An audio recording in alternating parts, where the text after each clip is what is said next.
I'm Mr. White. This is Todd, we're from King Parrot, and you're listening to Metal Wani. Wani. Wani. Wani. Wani. Metal. Wani.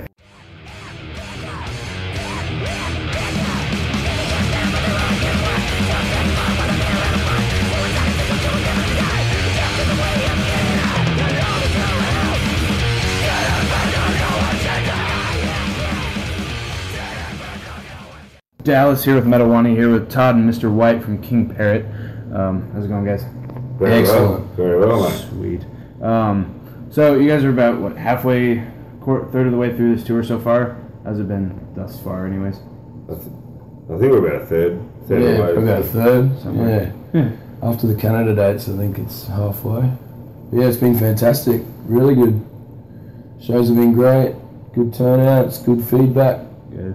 Yeah. Great feedback, actually. Yeah. The reception in the States has been really fucking good, actually. Yeah. Very much like Very you nice. guys up here, so that's pretty... Yeah, I think it's a bit different to the bands we sort of build with, you know, so it sort of makes people sort of notice a bit or something, I don't know. Something different always kind Well, of did catches you see people's eye. Yeah, absolutely. Totally.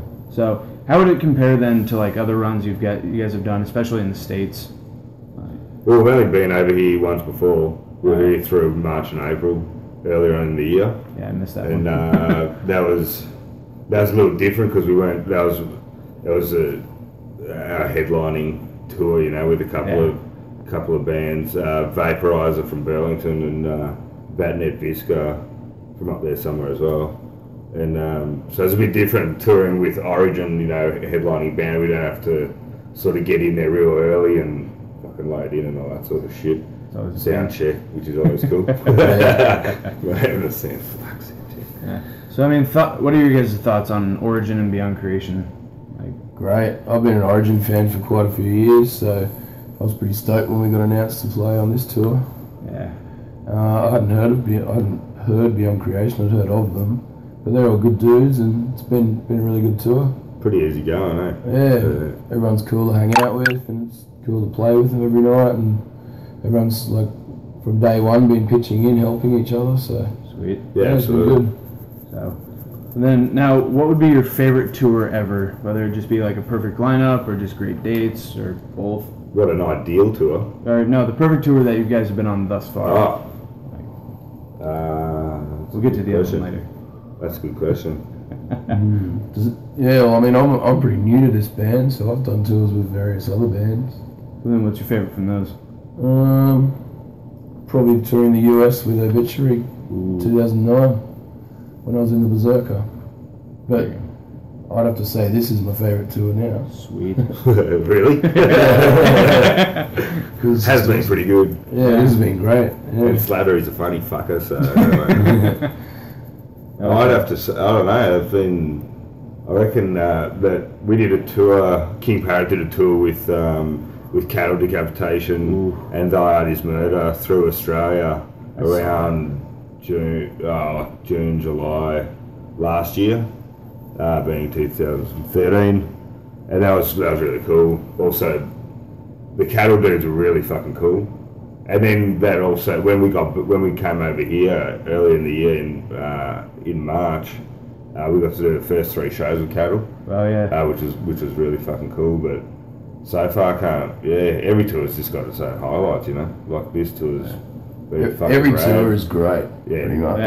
there's no two ways about it. I'd much rather be on tour than working a shitty job. Fair. Yeah, it's far cheaper than adoption, that's for sure. Yeah. Totally fair. So, all right, one of my favorite questions is like the best or worst tour story you have. Usually the best. I'll go. I've got a best anyway. Again, last time round in the States, we're in Allentown, Indiana, I think. I can't remember which state. Anyway, we played this basement show, and it was literally I don't know, like 13 foot underground, and it was cold as fuck. We came from the Australian summer, and you know it was pretty coming over here. It was pretty cold. Anyway, it was we thought it was cold on the street when we loaded in. We got down into this basement, it was like 10 degrees colder. Anyway, it was a total DIY kind of show. They put on a couple of kegs for everyone and did a bit of a feed. And a couple of Vaporizer and Batman didn't play. Vaporizer played. And then we went on and these cunts just went fucking ballistic. And there was this like beer bombs fucking getting thrown left, right and centre. And at one point, there was a merch desk, a fold-up merch desk, and this dude's fucking folded it up and hurled it across the room. Shit. And the room's no bigger than like your basic sort of size lounge room. Just smashed this dude. And he's proceeded to pick the table up, set it up, and called his mate over and just like asked him to suplex him, and literally in the middle of the circle pit, he's just been suplexed onto this fucking fold-up table. So that's my highlight. Pretty much of all time. Nice. Beat that. Yeah. That was balls in your court. Shit, mine's a highlight. I was in a subway in America, and I took the biggest shit I've ever taken. Like, girth, massive, really long. It came out of the water, and the water's really deep here. Mid shit, I don't know, I'd locked the door, but some dude walked in. And I'm like, "G'day, mate." And he's like, "Oh, sorry." And I was just laughing for the rest of the day at like... Check this out. Look what I did. Me walking out and him seeing me after he'd already seen me shit. In the subway, on the platform. That's real. No, in the Subway restaurant. Yeah. Oh, in the subway? Yeah. I thought you were like waiting for the train. No. Do you like make eye contact? Like real bonding moment there? Yeah, I'm like... Super intimate and awkward. Yeah. It's a real bonding moment when you make eye contact with somebody while you're shitting. So, alright, so any plans for upcoming runs through like India, Asia, South America, etc.? I'm pretty sure we've been talking about doing something in Asia, so that's definitely a go. Yeah, I think there's nothing. I don't think there's anything arranged. Yeah, Yeah, but it's like something I think we've been talking about it for the last sort of year. It's like it's definitely a place we want to do bad. Yeah, nothing's been set in badly. stone, but There you go, promoters, get on it. We've been over to Indonesia a couple of times. We went over to Indo. Actually, after midway through the year, after we finished the run here, we went straight through and played Hammer Sonic in Indonesia. We did a show in Singapore the night before, and then did Hammer Sonic, which was fucking huge with like Creator and Morbid Angel and all these other fucking huge bands. And but I'd love to go to Japan, see the fucking punk scene in Japan. That'd be cool. That's what I want to see. yeah, Japan's a great place to tour. You've been there a couple of times, haven't you? Yeah, I've been there for a holiday and I went there for a tour, and it was awesome. Sweet. Love it. Gotta Just go like at some point. it's a complete culture shock, and like, I can imagine. yeah, it was great. Yeah. Alright, so new album. Plans in the works, what are we doing? Yeah, definitely in the works. Yeah, well, since Toddy's jumped on, we've actually got a few. So Toddy got on board, what, fucking... A couple of months ago. Yeah, a couple of months ago. Our last drummer, Matt, he, after the last US run, which was a pretty hefty tour, we did 45 shows in 49 days. Yeah. It was pretty hardcore. And, I don't think the whole touring schedule he was really into it, apart from the fact that he had a few things he had to attend back home, like I think his old man's not well. Anyway, long story. But yeah, anyway, since Toddy's jumped on, we finally got time to get in the jam room and actually write some songs. Good. Like Yeah. write the old school way, or the way it should be? Yeah, we do. Five yeah. dudes in a room writing shit? versus Pretty much. Well, online? oh, definitely. Oh, yeah, Ari and I- no online. Ari and I have spent quite a bit of time, just him and me, and then we had a night there with Slats, and I've done a couple of nights with Squiz, and yeah, so we got probably about 5 or 6 songs in the works. Yeah.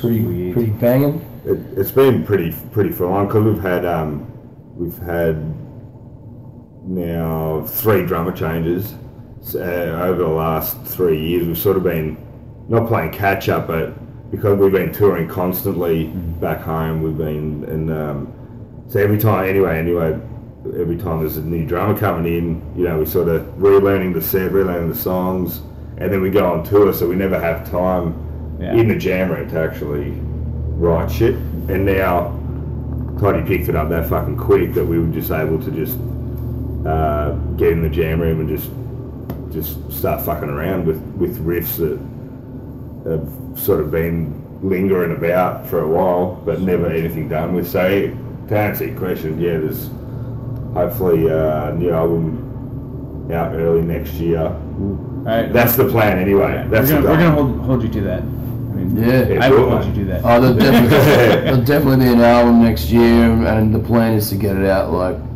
February, March. Yeah, that's the goal. That's the goal. But you know, the goal might be like we'll be ready by then, but labels or whatever might push it back a couple of months. But fair enough. Yeah. I reckon pretty much within the first half of next year there'll be a new album, and we'll be back.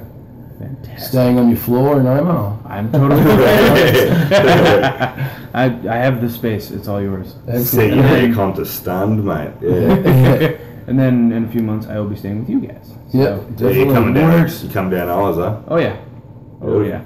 All right. So I guess this is now what Toddy's full time now. This is probably the end of lineup changes for the foreseeable future. I fucking hope so.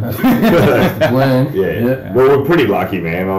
I remember thinking, you know, in my early 20s, I'm 34 now, in my early 20s, going to metal gigs and shit, you know, and there was heaps of really good fucking metal coming out of Australia, particularly Melbourne, where I'm from anyway. Well, I say particularly, that's just what I was familiar with. But anyway, I used to think, you know, fucking why more of these bands going overseas? And after having done that last tour, I can totally understand, you know, really, it takes its toll. But the dudes in this band, it's so fucking easy to get on, and everyone, you know, even if there's a little tiff, all you gotta do is drop your guts and everyone's laughing again, you know. There you go. That means fart. I got that one. Yeah. But for everyone else at home. But so, yeah, I guess what I'm saying is it's fucking, for everyone else out there. Yeah. It's, everyone sort of works in together, you know, no one's good. left on by the wayside or anything, so hopefully this lineup fucking stays, because it's a fucking good one. Looking at you, Toddy. Yeah. I mean. Yeah. So all right. So we'll go. I want to break down each of your rigs. First the guitar rig, and then the drum kit. Yep. Because I don't know shit about drums, but I'm sure somebody would like to hear it. But yeah, guitar rig from X to the final rig. What you got? From X? From the guitar. Oh. From X. The X. Yes. And the super cliche metal. I'll play a BC Rich, a Warlock. It's I think it's like an 87 Warlock or something. Old school. That I've now put an 81 Bridge EMG pickup in, and just fuck the neck pickup out because I don't need it. And I've done a few other modifications, like I'm a fixed bridge sort of setup because I have no technique, so I end up just smashing my guitar. There you go. And but yeah, in regards to the amp, I've got my hands on this on an Engel Savage 120. Ooh. I picked it up about nearly at least 10 years ago. Would have been just over 10, about 12 years ago. I picked it up. A friend of mine bought it, and he brought it. I remember he brought it over one day. He plugged this thing in. We plugged it in. It was just like, pretty much just fucking shat myself. And then, like 2 months later, he joined this band. He was just going to be singing in this band, you know. And he's like, put this thing up for sale, and I ended up picking it up for like just under $2,000. Ooh. So that was ridiculous. So anyway, I've had this thing all along, and it's just, this thing literally spews fucking nails. It's fucking unreal. That basically allows. I don't run any pedals, mate. I run a tuner. Okay. And that's it, you know. And 6 strings. And a tuner through a fucking Savage 120. Keeping it simple. Yeah, mate. Less things to fuck up. Fair enough. Yeah. The less leads, the less fuck outs. There you go. Yeah. That always makes it a pain when you have like half a dozen pedals and you never know which one shits out. And you're tap dancing around trying to figure out what the fuck's going on. Absolutely. I mean, it's funny to watch, but just watch a guitarist go nuts trying to figure this out on the fly. I mean, it sucks because you're like, oh, the set's getting kind of shit on, but it's still kind of funny. And they figure it out at the very last minute. It was a patch lead. Yeah. Or like their guitar came unplugged just like a little bit. Yeah, I had a fuck out last night actually. last night's gig. So I'm running on tour. We've been how do I word this? We've hired orange amps. So anyway, for the sound that we go for, I bought this little preamp pedal to get my gain sound. You know, so even just having that one pedal is a bit of a head fuck for me personally. Too much. It's too much to deal with, mate. Fair enough. Yeah.